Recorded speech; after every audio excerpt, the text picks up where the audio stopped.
데살로니가전서 1장 1절에서 7절까지 말씀입니다. 주여 감사합니다. 네, 제가 가진 성경으로 신약 328면 좀 있습니다. 데살로니가전서 1장 1절에서 7절까지 말씀 한 절씩 교독하도록 하겠습니다. 제가 먼저 읽습니다.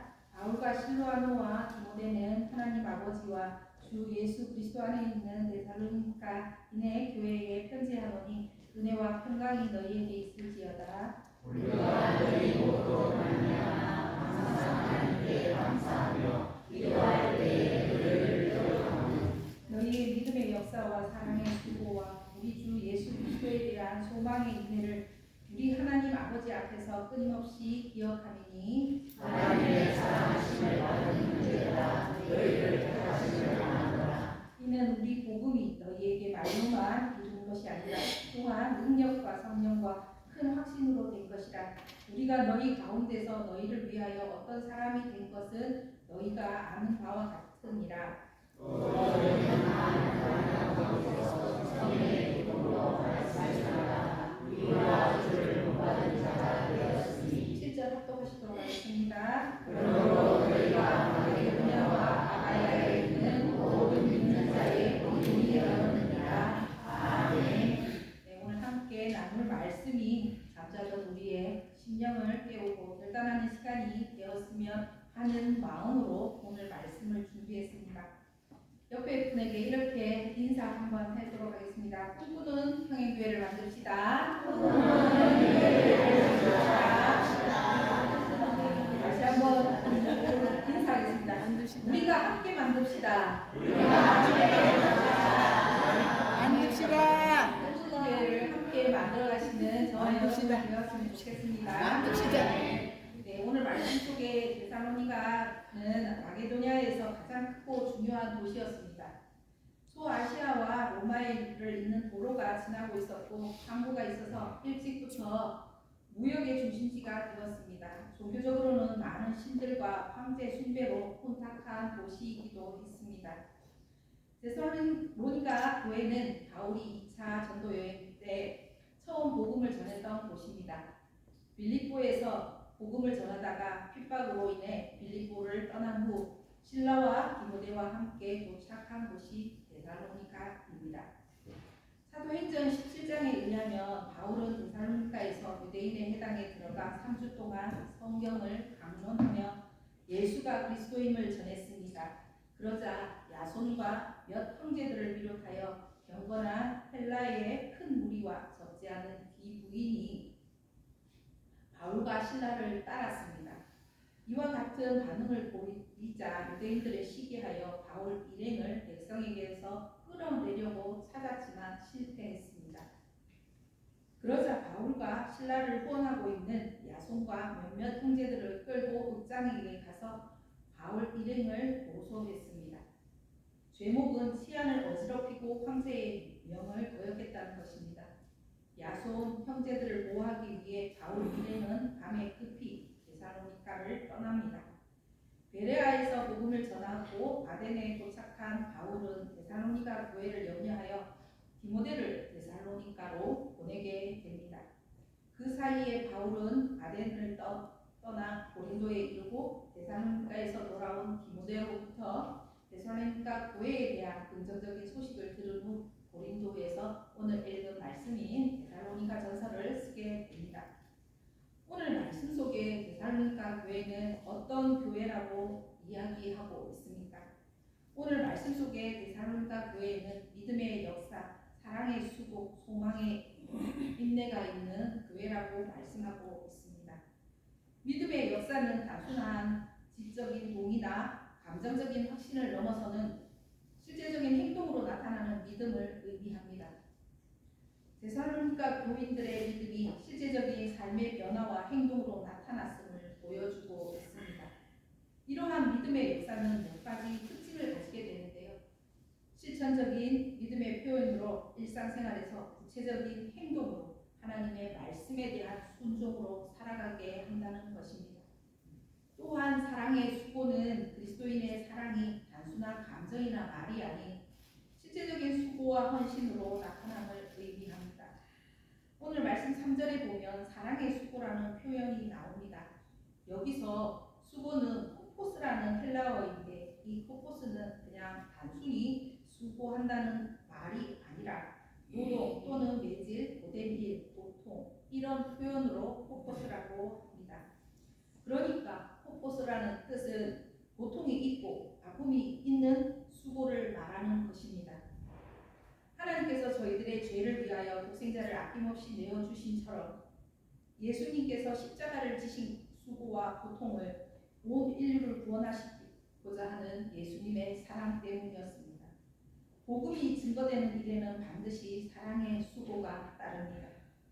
이는 사랑의 수고의 몇 가지 특징을 나타내고 있는데요. 다른 이들을 위한 구체적인 봉사와 희생을 동반한 섬김, 공동체를 위한 헌신적인 노력이 나타나게 됩니다. 마지막으로 소망의 인내는 예수 그리스도의 재림에 대한 확신과 그로 인한 인내를 의미합니다. 데살로니가 교인들은 탄압과 박해 속에서도 굴하지 않고 하나님 나라의 역사를 소망하면서 인내로 믿음을 지켰습니다. 소망의 인내는 환난 중에도 흔들리지 않는 믿음, 그리스도의 재림에 대한 기대, 현재의 어려움을 참고 견디는 영적 인내를 가지게 하는 특징이 있습니다. 오늘 말씀에서 건강한 그리스도인의 삶에는 세 가지 특징이 나타나는 것을 이야기하고 있는데요.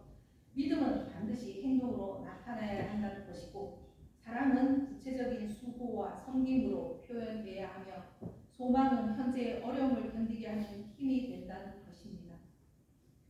바울은 이러한 세 가지 특징이 데살로니가 교회의 성도들의 삶 속에서 실제적으로 나타나 있음을 기뻐하며 오늘 말씀 3절에 하나님 아버지 앞에서 끊임없이 기억한다고 이야기하고 있습니다. 그러면 오늘 저와 여러분이 속해 있는 평영교회는 어떤 교회입니까?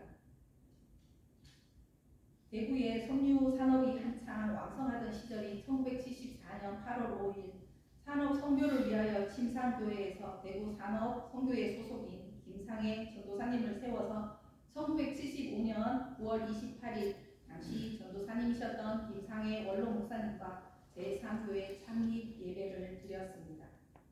창립 예배를 드리고 1년 뒤인 1976년 11월 20일에 지금 이 성전이 있는 평리 5동 1532-5번지에 289평의 땅을 구입했습니다. 땅을 구입한 지 1년이 지난 1977년 12월 31일 1층 단층으로 교회를 완공하고 입당 예배를 드렸습니다. 1991년 2월 10일에 교회 이름을 제3교회에서 평영교회로 바꾸는 일이 있었습니다.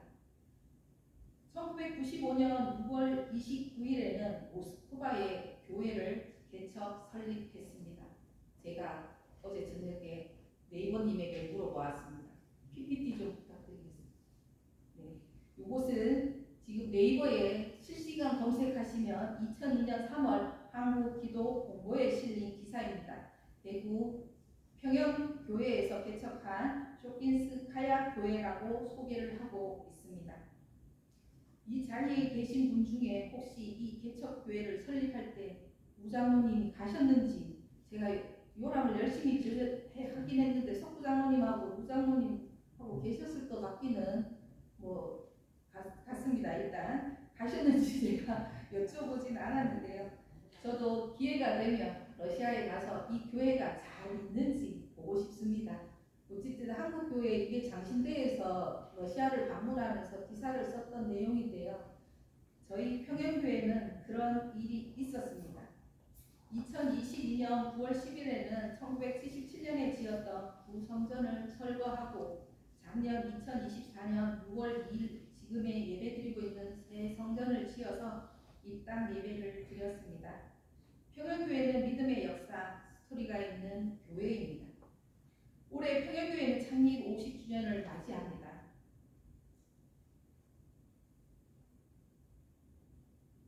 평영교회는 원로 목사님과 원로 장로님이 있는 믿음이 있는 교회입니다. 주님이 오시는 날까지 믿음의 역사를 계속 만들어가기 위하여 사랑의 수고와 소망의 인내가 필요합니다. 저는 2013년 1월 달에 평신도로 있다가 교육전도사가 사역의 현장에서 부족하다는 이야기를 듣고 사역을 결심하게 되었습니다. 그리고 첫 사역지인 평영교회 교육전도사로 오게 되었습니다. 제가 오고 나서 제2대 담임 목사님이신 전병희 목사님 위임과 이 자리에 계신 우장로님을 제외한 신천일 장로님이 저랑 같이 시험을 치신 거로 아는데 대부분의 장로님이 저와 제가 오신 이후로 세워진 거로 압니다. 그리고 많은 권사님들과 안수 집사님 임직식을 경험하는 일들이 있었습니다. 주님께서 허락하신 새 성전에서 데살로니가 성도들이 하나님과 사도들에게 영광과 기쁨이 되었던 것처럼 평영교회가 그렇게 하나님과 사역자들에게 그리고 주변의 이웃들에게 하나님의 사랑으로 섬겨주셔서 믿음의 역사를 새로 써가기를 기도합니다. 아멘. 그러기 위해서는 함께 우리라는 사명의식이 중요하고 무엇보다도 우리는 세상의 단체가 아닙니다. 하나님 나라를 회복하기 위하여 잃어버린 한 영혼을 주님께로 인도하게 하기 위해서 모인 교회의 사명 공동체입니다. 이것을 한시도 잊어서는 안 됩니다. 저도 사역자로서 최선을 다하겠지만 성도 여러분도 함께 최선을 다해 주시기 바랍니다. 그 길을 함께 함에는 몸으로 헌신이 필요할 수도 있고 물질을 드려야 하는 헌신이 필요할 때도 있습니다. 이 자리에 계신 분들은 믿음의 경험이 있는 분들이고 하나님의 은혜로 이곳까지 오신 것을 경험한 분들이 이 자리에 있습니다. 하나님 나라 교회 부흥을 진정으로 원하신다면 남의 일처럼 피하시지 마시고 내 일처럼 함께 해주시기를 바랍니다. 그 길 주님께서 주시는 힘으로 함께 꿈을 꾸며 당당하게 주님의 나라를 만들어가는 저와 여러분이 되시기를 기도합니다. 예와 하나 들고 말씀을 마치려고 합니다. 하루는 사탄이 부하 마귀 셋을 불러놓고 지옥에서 떨어질 사람의 수를 늘릴 계략을 이야기해보라고 했습니다. 한참 열띤 토론을 벌이던 중에 첫 번째 마귀가 좋은 생각이 떠올랐다며 이야기합니다. 제가 세상에 내려가 세상에 신도 마귀도 천국도 지옥도 존재하지 않는다고 퍼뜨리겠습니다. 그러면 사람들은 오직 자기 만족만으로 살아갈 것입니다. 그러면 술, 마약, 도박, 음란을 비롯해 온갖 죄가 세상에 가득하게 된다면 이 세상의 인구의 절반쯤은 문제없이 지옥으로 보낼 수 있다고 말했습니다. 참 좋은 생각이라고 여긴 사탄이 허락하려고 하는 찰나에 두 번째 마귀가 말했습니다. 제게 더 좋은 생각이 있습니다. 저는 신과 마귀와 천국과 지옥이 정말 있다고 말해서 모든 사람들이 일주일에 한 번 이상은 주중 꼬박꼬박 교회에 나가도록 만들겠습니다. 하지만 주일 예배가 꼬박꼬박 참석하는 대신 주중에 나머지 시간에는 무슨 짓을 하든지 마음대로 해도 상관없다는 말로 현혹시키겠습니다. 그러면 이 세상 인구 중 4분의 3 정도는 지옥으로 보낼 수 있습니다라고 말을 했습니다. 사탄이 좋아라 박수를 치는데 세 번째 마귀가 말을 꺼냈습니다. 제게 이 세상 사람 전부를 지옥으로 보낸 최고의 방법이 있습니다. 사탄이 고개를 끄덕이며 세 번째 마귀에게 이야기를 계속하라고 손짓했습니다. 저는 지상에 내려가서 신과 마귀와 천국과 지옥이 정말 존재한다고 이야기하겠습니다. 그리고 청렴하게 정직하게 살아야 하며 성경의 가르침을 따라서 살아야 한다고 모든 사람들에게 말하겠습니다. 단 살면서 생각해 볼 시간이 충분하니 서두르지 말고 천천히 내일 하면 된다라고 하도록 말하겠다고 합니다. 그러면 이 세상 사람 모든 사람이 지옥으로 보낼 수 있다고 말했습니다. 이 자리에 계신 성도 여러분들은 내일이면 된다는 마귀의 속삭임에 혹시 속고 계시지는 않습니까? 저와 여러분은 시간이 많은 것처럼 생각하고 있지는 않습니까? 하나님의 나라 가운데 저희가 함께 동역하기 위해서는 많은 시간보다는 함께하고 집중하고 함께하는 것이 중요하다고 생각합니다. 성전을 지을 때 여러분은 많은 일들을 함께 경험했습니다. 함께 이사도 하고 함께 이 교회를 짓기 위하여 물질도 헌신도 하셨습니다. 제가 어제 이 설교를 준비하면서 네이버님에게 평행교회라고 치니까 2012년에 황 권사님, 이필영 권사님 유튜브에 있는 거 아시는지 모르겠는데 또 해필 그날 간증 집회를 하는데 김영수 집사가 와서 간증 집회를 하고 있더라고요. 그게 어떻게 촬영됐는지 제가 2013년에 왔을 때 분명히 그 캠코드가 고장나 있었는데 너무 선명하게 정말 은혜스럽게 부흥 집회를 하는 것을 제가 확인할 수 있었습니다.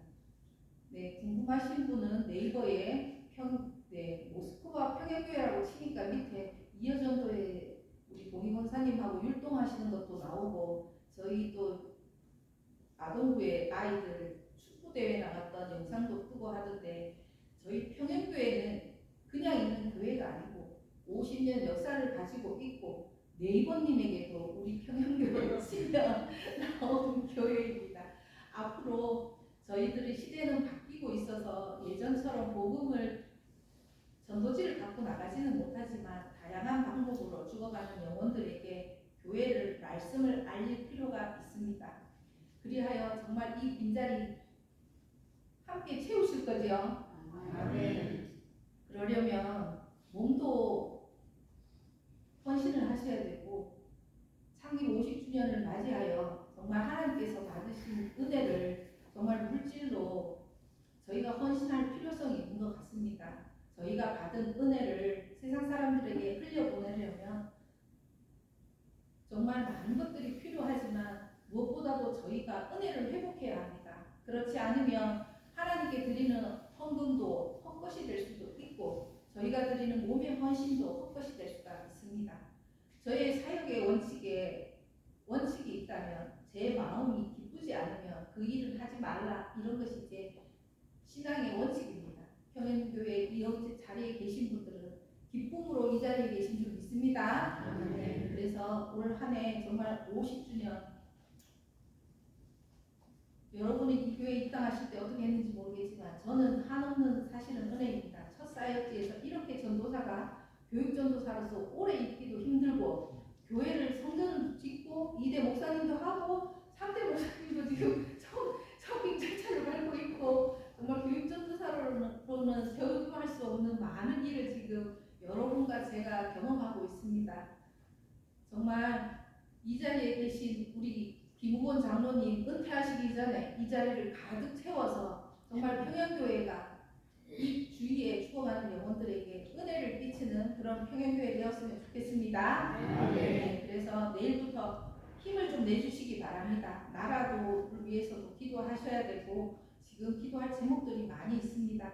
제가 알지요. 13년 전에 영희 권사님하고 전부 다 그 골프 치러 가시기 전에 새벽기도 나오신 거, 내일부터 새벽기도 재단을 쌓으시고 함께 동력하셔서 정말 이 자리를 가득 채우는 그 일에 함께 기도하시고 함께 헌신하는 저와 여러분이 되었으면 좋겠습니다. 그래서 아름답게 권전도사가 이 평양교회 정말 눈물 흘리며 이 자리 마지막 바울처럼 고별 설교할 수 있도록 은혜를 주셨으면 좋겠습니다. 아멘. 네, 그래서 정말 평양교회를 생각하면 저는 마음이 많이 뜨겁습니다.